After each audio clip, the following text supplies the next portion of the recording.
my biggest encouragement for someone who's looking to connect online is to be a friend. And I think oftentimes we're looking to be professional to a fault. And, we come with this front on social media that we're this big business person and this is our big corporate business, right? But the reality is it's really just people behind those businesses. And the best businesses that I love are the people that I can connect with, even if we don't live in the same state, even if I've never met them, I can connect with who they are online. So my biggest advice to someone who's wanting to be on social media, starting a business, or maybe just in person is be a friend. A friend is more important than the sale that you're trying to make. Have you ever wondered what a rock star has in common with a successful CEO, or what unites leaders across every industry and art form? Welcome to the Art of Connection, where we dive into this question and uncover the secret ingredient of success, the ability to connect with your audience. It's not about numbers though. It's creating a meaningful, powerful connection. And it's this connection that shapes outcomes, influences careers, and makes a lasting impact. So strap in and let's figure out how we can connect with our audiences in the art of connection.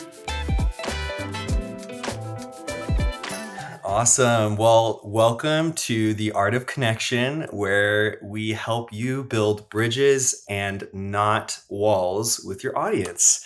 Today, I have the amazing fortune, that doesn't sound quite right, but anyway, I get to have Julia join me.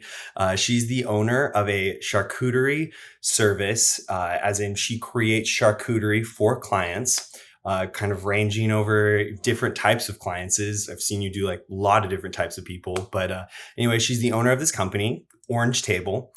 And thank you so much for coming on today, Julia. I would love to. Oh, you're very welcome. Very welcome. But I would love to hear just a little bit about yourself, just a little bit about your background.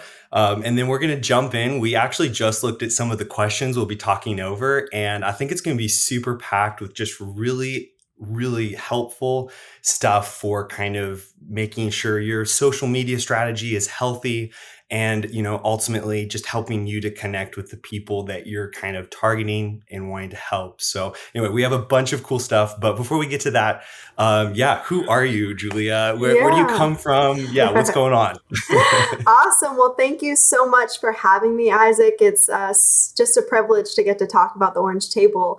So I actually started the Orange Table in 2019. I actually lived in California when I started it. So many people ask me, why did I name it the Orange Table? Orange County. That's my answer, is because being from Orange County, I'm not from there originally, but I moved there for college. I met my husband there. So it's very significant for me just in my life. And so, we started the Orange Table in 2019. And I'm actually originally from Austin, but when I lived in California is kind of when I got this vision to start this charcuterie. Of course, charcuterie is very controversial. You must say a board business or a table business, because technically charcuterie is just cured meats. But when we say charcuterie table, we mean meats, cheeses, fruits, nuts, crackers, displayed in a really beautiful way. And so that's kind of what the business model is. We serve a lot of clients across Austin, Texas. We do weddings, we do parties, we do corporate events, corporate gifting, we do baby shower, bridal showers, all of the fun celebrations that Austin has to offer. And so going back to how we started, we actually did start in 2019, right before COVID. Of course, hindsight is 2020. You can't know exactly what's going to happen, but we were basically 2 events in before COVID completely shut us down. And so we basically didn't touch the Orange Table for 2 years. So when I started in 2019, I ended up moving back home to Austin, Texas from California. I left California and didn't touch the Orange Table for 2 years. Just started a year ago back in Austin. So now we are over 100 events in, and it's been crazy. That's amazing. I'm not sure like how many people could say they just started up a year ago, and then could also in the same sentence they have like 100 events under their belt. So that's like actually really cool. So wow.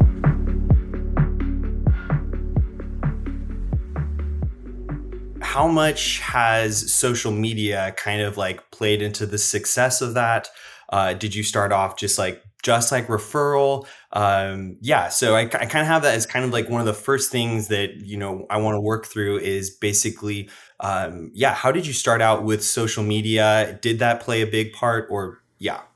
Yeah, so we actually did start a Instagram page, which is like the biggest social media, I guess I would say, that we use along with Facebook. We started those two pages back in 2019 when we were in California. So obviously all of that clientele that we had built for the couple months that we were in business wasn't valid when we moved to Austin. Of course, it is always great to have people from all over the world. And now we have, over 10,000 followers on Instagram, and we have 20,000 on Facebook. So there's obviously people that don't live in Texas that do follow the Orange Table. But I will say, when I first jumped on the bandwagon again of doing a charcuterie company in Austin in 2022, I really didn't want to start again with my Instagram. To be honest with you, I really allowed social media to drain me in the beginning of my business experience. And just personally, I don't even have a personal Instagram account anymore. I deleted it because I just really couldn't handle the stress of having to post perfect pictures and perfect videos. And I think I really did strive for the approval of other people on social media early on. So the things I would post were really like scripted, and it wasn't really vulnerable or who I was, because I didn't really want people to access me and see who I was. But I do think that had to change in order for me to become successful, or anyone that's looking to grow on social media. And I have so much to learn. I'm still so new at it, and I'm sure people could run circles around me teaching this. But one of the things that I definitely think is the moment that you just no longer care if people like your post or the amount of views that I get is when you really start to grow, because then you're really doing stuff because you love it. You're not doing it because you're trying to get other people's approval. And social media is obviously like, it can be a life sucker if you let it be. And so I kind of have to just not even look at the view count. And I remember, one of the first videos I posted, that I decided to do a day in my life as a charcuterie owner. And it was one of my first videos that went like viral, so you could say. I remember right before I posted it, I said to myself, all right, Julia, if this gets 1 million views, or if it gets like 2,000 or 200, you're not going to let that determine your day. You're not going to let that determine the mood of the day. You're not going to let that determine how great your business is doing. Because if you do, it's going to drain you, because you can never really get to that again, right? And I actually gleaned this quote from someone called Katie Steckley. She's an Instagram and YouTube person. I love Katie. Katie's yeah! the best. I love her too. No, hey, that would be the dream. Like when I can get her on this podcast, then I'll definitely send that one to you, because she is so cool. Oh my goodness. I love that. That's so awesome that you know her. Well, okay, then you probably know about this, and this could help anyone that's listening. There's something that she, I don't know if she coined it or if she heard it from someone else, but it's basically called the viral hangover. And it's essentially whenever you post something, a video, a post, whatever it might be on social media, and you go viral, the next months following that can be extremely exhausting, and they can get you like as if a hangover would, where you're feeling gross and groggy in the morning. So that's something that really helped me realize, because she said, that viral hangover you have to fight, right? Because if you do go viral and you do have a really good post, you can't spend the rest of your days, months, year trying to get to that place that you were once with 1 million views or whatever that looked like for you. You have to just build your audience. You have to speak to your audience. You have to be who you are on social media, do your business without having that high stake of having to reach that goal again of 1 million. Because the truth is, most videos that do go viral are never intended to go viral. They just do because people connect with whatever you're doing. And something that I think people connected with is just seeing like a day in the life of a charcuterie business owner. It's odd, it's weird. What is this? And it's fun. It's entertaining to see like, okay, how do I set up the table, and what supplies do I buy? And it's fun. It's something that people can actually really enjoy. So yeah, I loved that from her.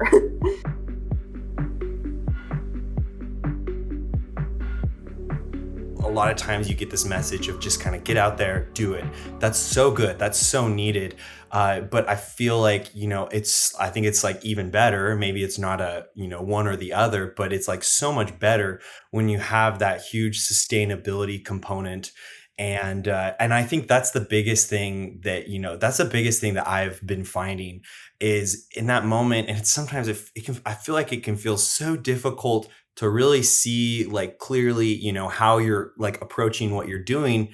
But when you do finally realize that like, okay, this is something that I'm doing and it's not who I am, it can be so much easier to kind of gain that objectivity that like, you know what, I'm gonna keep doing this, and however it pops off or doesn't, uh, that's not really the point. I'm like gonna keep doing this. And then even, I think honestly, having that kind of mentality where it just seems much more objective. And it actually seems like, it's like, okay, so if your goal is to gain like a certain amount of traction, as judged by, like either converting to business, or kind of boosting the presence of your brand, it can be so much easier to be objective when it's like, okay, I'm doing this for X amount of time, and then I'm going to look at the results. And then, I'm going to look at all the results. And it's like, if I decide like, you know what, I need to kind of pivot my life, that's completely fine. But it's like, if I need to pivot the message of what I'm doing, like that's so much easier to do. And I feel like when you're not like kind of like throwing all of your feelings and like, am I like, kind of judging yourself based off of what's it like somebody seeing like a 30-second clip or whatever. It just seems like so much easier to kind of keep that staying power. And then ultimately just make decisions that are better and, even hopefully best for your life and your business. And so, yeah, just the whole like area on just like having that sustainability, which is ultimately, sustainability means, hopefully avoiding burnout and having a healthier sense. I love that. And that's like, that's so cool to see that like, almost like, almost like a miracle. Like as soon as you like really maybe as like a notable moment where you felt like you took ground and having that healthier perspective of how you were going to present yourself, and then how you were even going to think about like, sharing yourself, that like that's so cool that you would immediately like that would be something that was very like resonant, with Right. people. And so, Yeah. yeah. And I think something you said that I really love is, what you post isn't who you are. And I think that the biggest thing I got caught up in early on in like social media is thinking I was defined by a 30-second video that people are going to say, okay, this is who I am. And the truth is, we're very complex human beings in general. So obviously, it's like if you're friends with someone and you know them for a year, right? Like you only know them for that year, and they're evolving and changing. So the second year that you might know them, they might be a completely different person. They might change. So I think it's like also very good to note that just because you post something for a short amount of time on social media doesn't define who you are, and it can pivot and change, right? And I think that's the experience of social media. Like the best influencers, you could call them, are the people that you feel like you actually know and are going on a journey with. And so, I always think about like Emma Chamberlain. She, like obviously is now working for Vogue, and she's on the red carpets and all that stuff, and the Met Gala, interviewer. But early on in her career, all she was doing was just sharing on social media and truly being who she was, and letting people see her mistakes and letting people see how she evolves. And so I think this like ideology that we have to put up this perfect front on social media of who we are, and as if we don't change as human beings, or as if we don't make mistakes, is just going back to this like toxic, cycle, mindset of perfection. And perfectionism is the death of social media, right? Like you are not going to succeed on social media if you're trying to be perfect. And I think many of us maybe grew up in the time where Instagram was brand new back in like 2012, and everyone was perfect, right? We were face tuning our faces, we were changing our bodies, and we got to throw all that away, because what worked back then isn't going to work now. People want to see real, they want to see connection, they want to see your mistakes and how you evolve as a creator. So Yeah. No, come on. Hey, and I yeah. just want to say that like it's easy to just say something like that.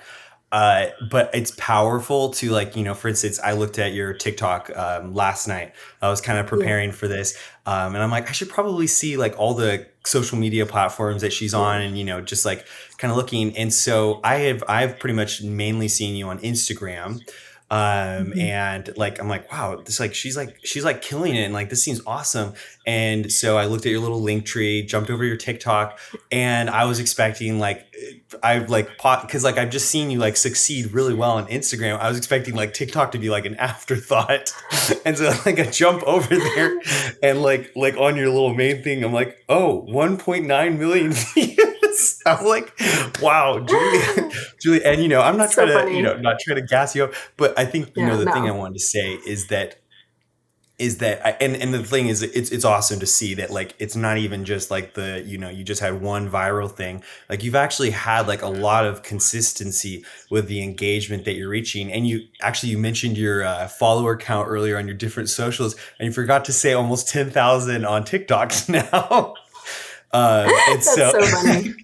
no, but I anyway, actually really, I just wanted to say super quick that like yeah. I think it's great that like you're talking about this trend that you're seeing of being more real, and just some of the different thoughts that you're sharing. And I just want to encourage anybody who's listening to this right here that it's so awesome when you can find teachers and you can find doers, and it's even better like when you find like doers like teaching. And so anyway, like this like it Sweet. is really cool to say, and I feel like that puts some like authority on just kind of talking about some of these trends that you're seeing. And it's really even cool, Mhm. just one more thing on your like TikTok, just seeing that like the last 8 videos I've seen or so are basically this trend of like a day in the life of you, and then you just sharing. And that's it. Yeah, that's it's very cool, but also just like want to point that out. And so Yeah, I was gonna say I actually, no offense, but hate TikTok. And I honestly I don't mention TikTok there goes my because sponsorship. Thanks, Julia. you I'm not know sponsored by TikTok, by the way. and if you're listening to this and you're from TikTok and you follow me on there, you follow Isaac, it's awesome. And I clearly have a TikTok. So obviously I'm not against it completely, but I hate TikTok. And I'll tell you why. TikTok is very easy to go viral. And Mm, again, I'm going to get probably like, backlash on that because people are going to say, oh, I've tried to go viral and, it's hard. yes. But the truth of the matter is like TikTok is very fickle. And so you can go viral one video and the next video be completely like, at 0 views. And again, it can really mess with your, mood of the day and how you view your Yeah. business. So with TikTok, it's funny you mentioned that because to be honest with you, I just post on there and I just straight up just exit the app as quick as possible because I know myself. I can get sucked in this cycle where I'm trying to gain all these followers, I'm trying to get Yeah. to this monetization or whatever it is. And the truth is that is so draining. And Mm, because TikTok is like such a unique algorithm, so TikTok works very differently than Instagram or YouTube, and it's kind of in the middle. So YouTube is more so like a platform of videos where you mostly are searching for like a how-to, or maybe you subscribe to a certain content creator, and so their videos pop up on your feed. And mm, Instagram is kind of like that too. It's very like it's very much who you follow already or who you have a connection yeah. with. But TikTok is kind of in the middle, and it's where you don't have to have any followers. You can be brand new to social media, and as long as your video is good, it can be posted on the For You page, which Mm, millions of people are viewing every day, and it can interesting. get likes, and people may or may not follow you from that video. Yes, you can build a connection on TikTok, but like I really feel like that has to translate to like what you're actually doing in real life. And of course, I love and hate it because it is a very draining cycle. And although I obviously do have a following on there, it's very new, and I honestly was like, I should probably post on TikTok. I should probably just put them up there because whatever. And it turns out people do end up finding me from TikTok and be like, oh, do you travel to Houston? I live in Houston. I found Mm. you on TikTok. So it is good, but in this sense, it can be very draining. But anyway.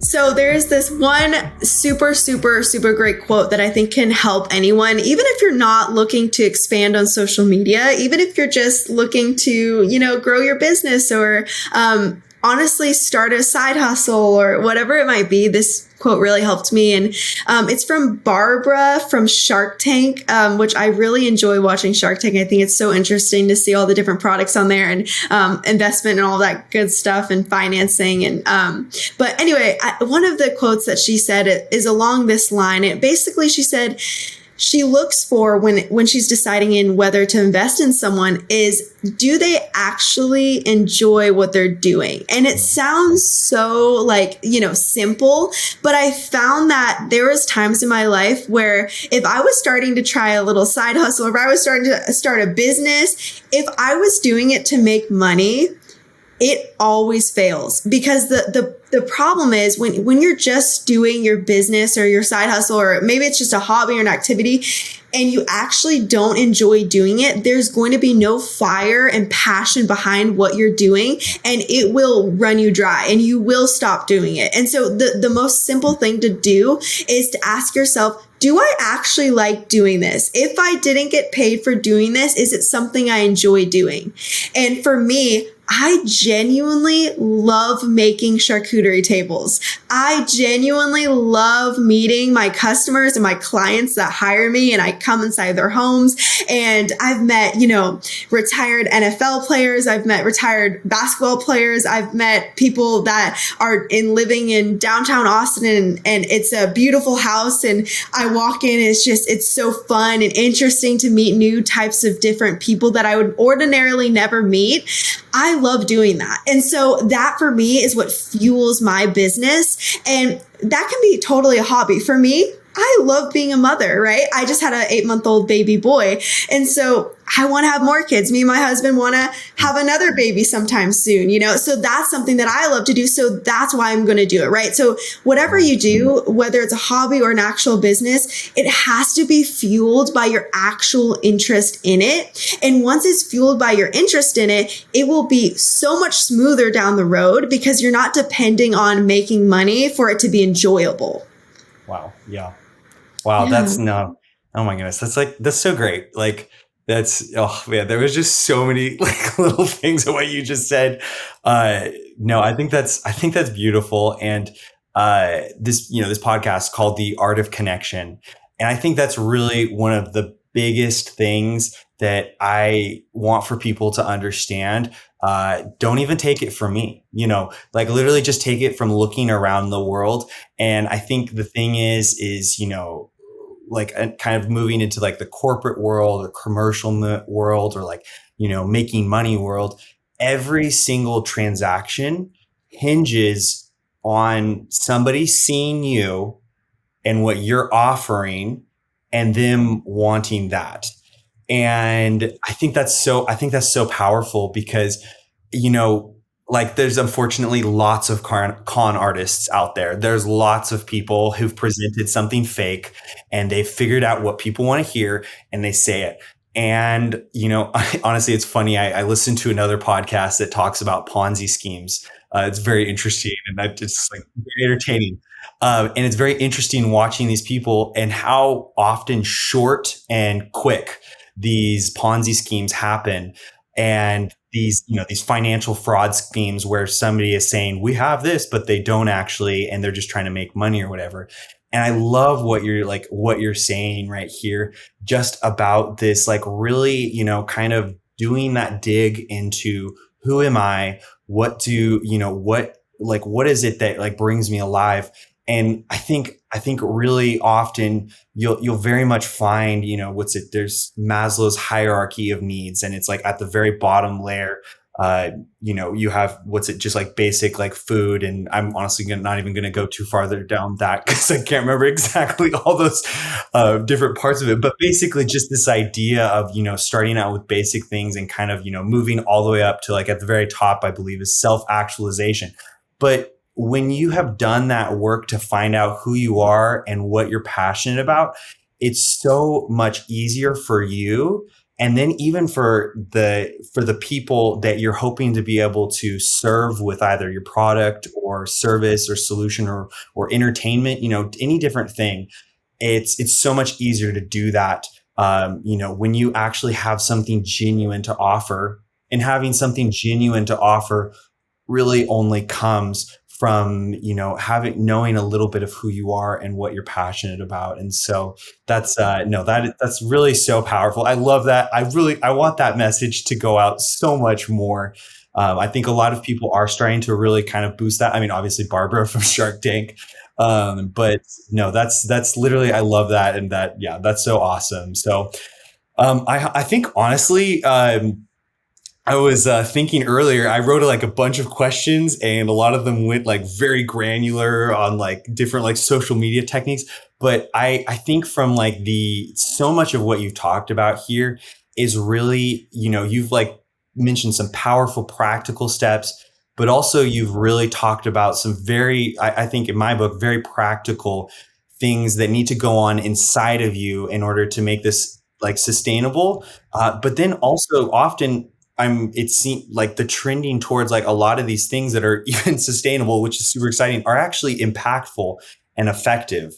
And so, no, so I literally love that. So, and I was going to say, I think I'm such a practical person. If you want, I could definitely share, I think, some practical tips to maybe someone that's wanting to start either a charcuterie business.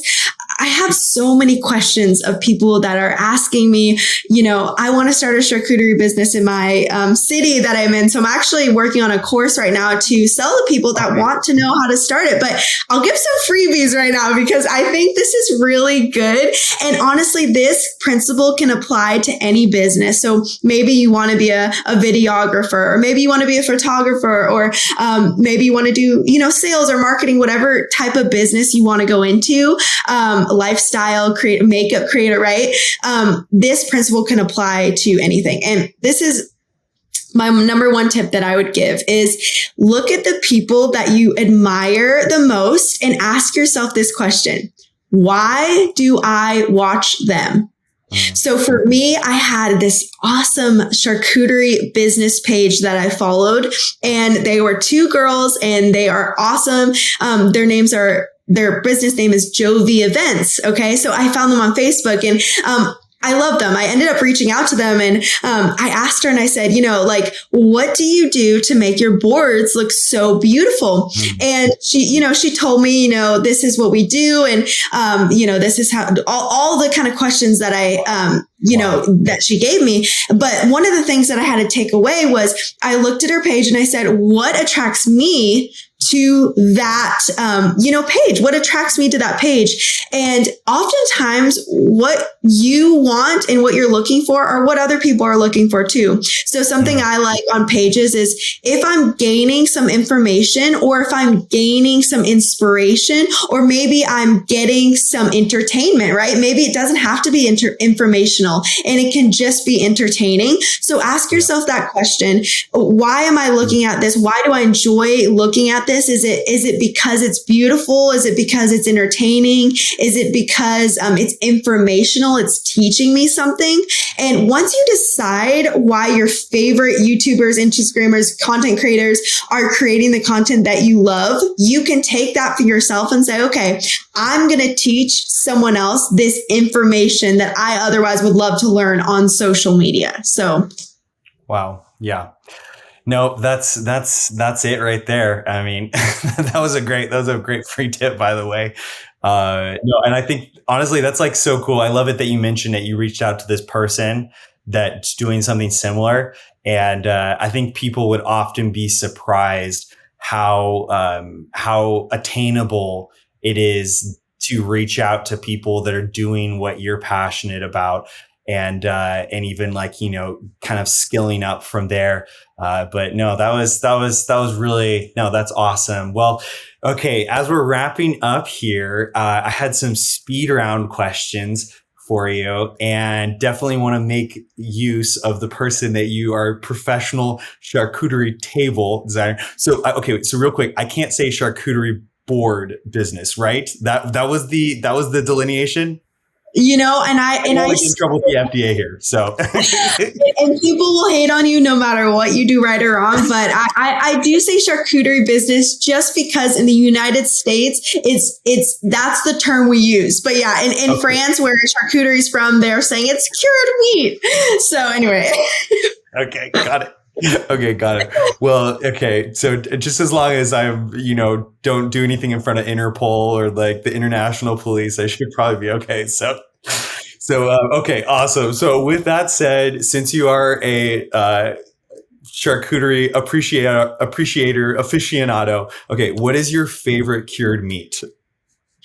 My favorite cured meat is probably dried salami because I get the bendable kind, which I teach on my website of how to basically make it look like a river. People call it the salami river, or you can make it into a rose. And so I think it's so fun to play with food, and it's like I get paid to play with food, and so I love teaching people how to make the rose, how to do the little like salami river, and it's bendable and it's yummy and it pairs great with the cheese. So that's definitely my favorite. By the way, also, if you're watching these questions, I did not let her see these questions before, so she's just got to go off the dome for these ones. So, okay, most underrated charcuterie board item. Oh my goodness. That is such a good question. I'm asking the hard questions that everybody's thinking about, by the way. I just, Yeah. I want to say the most underrated would most likely be brie cheese. And I say underrated because I had someone private message me the other day, and she said, how can you call those bries massive when those are the tiniest bries I've ever seen? And I swear she was just trolling me, and it was extremely rude, but it's fine. I was like, you know what? Brie is the most underrated because when people come to a charcuterie table, and oftentimes in the events I'm doing, I am a table attendant. So I actually stand behind the table, which is a very interesting perspective to have because you can see everyone that comes through and what they go for. And everyone always goes for the brie. And it's because it's the most like, when you think of a charcuterie board, you think of brie cheese. So it's just so funny that people like they are giving me crap for how big the bries are, but they were like as big as my head. And those are always the ones I'll always put on the board. And if you want to know what pairs well with that, you can go, and I have a little Crazy Table shopping list on my website, which people have stacked. And they can go figure out what pairs with that brie very nicely. Yes. So. Yeah, I definitely can't ask you for your preference for different charcuterie board items and you not just shamelessly plug all of this. You're like, oh yeah, I've actually done a lot about this. So, it's only $9.99. Okay, yeah, we just needed that. Now we fully. Okay, so favorite cheese, and then I'll switch gears to some little bit less charcuterie board item questions. So, favorite cheese. Okay, so favorite cheese. Sorry, you lagged there for a second. Okay, my favorite cheese. Ooh, do I give you my favorite? No. Okay, so I'm gonna give like a top secret. I get the most asked questions. This is the most asked question on any event I do. I'm telling you, I could do any event. I could literally do an event for 200 people. And I promise you, 5 people will come up to me and ask what cheese this is on the board. And the answer is, it is Cotswold cheese. It's called COTS Wald cheese. And, I think it's from Germany. I want to say, I'm not sure. Don't sue me. I'm not positive, but it is my favorite cheese. It is so strong. It is so delicious. And everyone always asks. So that is my number one. most favorite crowd pleaser. Okay. Got it. I'm honestly going to have to check out your list too. Cause I need to find out where to get these things. So I'm excited to try that one. So, okay. All right. So switching gears a little bit, who, and remember, we got to keep this speed round. So who inspires you the most? Oh my gosh. Probably my dad. He's a marketing director here in Austin. So I tell, he tells me this all the time. Everything you do in life, you're marketing. And as you can see is what I just did. So definitely my dad. Yeah. What's it? Do you want to talk about your course again at this one? I'm just kidding. Exactly. No, that's awesome. That's awesome. All right. So I am a huge film, person. What's your favorite movie? Oh, hands down, my favorite movie is A Walk to Remember by Nicholas Sparks. I don't know if you've Oh, ever seen it. I You've don't got to know see this. it. Okay, That is I'll have to check this one out. Is it an old movie, newer, or? Yeah, it's with Mandy Moore, and I know the ladies that are listening to this right now definitely know this movie. It's with Mandy Moore from 2000. I mean, it's pretty old, but it's so good. You gotta see it. Okay, got it. So like rom-com? No, it's Oh, okay. a romantic movie, and it's very sad, but it's just so beautiful. And yeah, I could watch it every Okay. single day, basically. Okay. Okay, I'll for sure have to check this out. Okay, and then my last question, what's your encouragement to someone trying to figure out how to connect with their audience? Oh man, I'll try to make this short because I know it's a speed round, but my biggest encouragement for someone who's looking to connect online is to be a friend. And I think oftentimes we're looking to be professional to a fault. And, we come with this front on social media that we're this big business person and this is our big corporate business, right? But the reality is it's really just people behind those businesses. And the best businesses that I love are the people that I can connect with, even if we don't live in the same state, even if I've never met them, I can connect with who they are online. So my biggest advice to someone who's wanting to be on social media, starting a business, or maybe just in person is be a friend. A friend is more important than the sale that you're trying to make. Wow, man.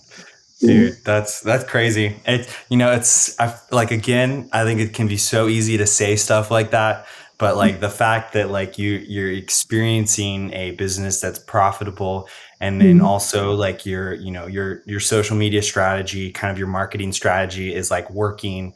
I think it's so cool to hear that, like, because I feel like that is so attainable, and honestly, even on a deeper level, most of us know that that is really what we should be doing, but it can feel scary to kind of try to put a little bit of like the business side, to maybe not prioritize it, but prioritize like what you're saying there. But Yeah. it's like, it's so exciting to find out that that actually can work, because ultimately, also on the other hand, like all of us, like we want a friend. We want Yeah. to, we don't know. I mean, I'm pretty sure most people at the end of the day, they don't want to be alone. Like nobody Right. likes the experience of loneliness. And that's Right. amazing to see that even in the, the world of businesses, services, different things like that, that so many of those characteristics are still at play.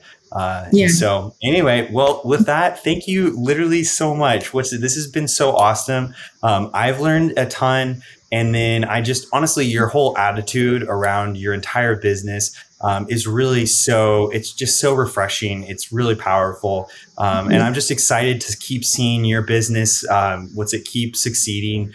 And so I think just with that, I would love to know where can people follow you? And then anything like that you've got coming. I mean, I know you mentioned your course multiple times. I'm just kidding. I'm joking. I know you mentioned that you're looking at working on a course, but what can people be looking out for with you? Yeah, definitely follow me on social media. That's where I am most of the time. So my website is orangetableco.com. And if you want to check out any of my resources I have on there, different shopping lists, I have a free styling guide that you can just download PDF on your computer to figure out something pretty to style at home if you're throwing your own party. But yeah, coming out soon, we have a few things that we're launching and I'm so excited. And yeah, thank you so much for having me. And it's just been a pleasure to chat with you. So, yeah.